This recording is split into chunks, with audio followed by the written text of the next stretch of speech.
alaikum my lovely viewers. দেখো কা the smart way to power your progress. এটার মাঝে কত ধরনের দেখো কা প্রোটিন আছে, ক্যালোরিজ আছে, ফ্যাট, এর বাদে সুগার, এভরিথিং। এটা খাইলে শরীরের লাগে খুব ভালো। দেখো কা আমি আর অত পড়লাম না, আমি দেখে দিলাইরাম। দরকার হলে আনতে পারবা, টেস্টও থাকি। আর এটা এত মানে ইজি আর কি মেক করা, খালি পানির লগে নাইলে দুধের লগে মিক্স হইলেও যত তাড়াতাড়ি খাইবা অত ভালো হইব। শরীরের ঘাটতি পূরণ হইব আর কি, ক্যালোরি, প্রোটিন এগুলা।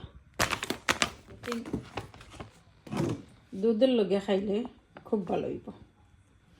টেস্ট করে তাকে একটা সুন্দর বইও আনলাম কিনা, যার রাখবার লাগি।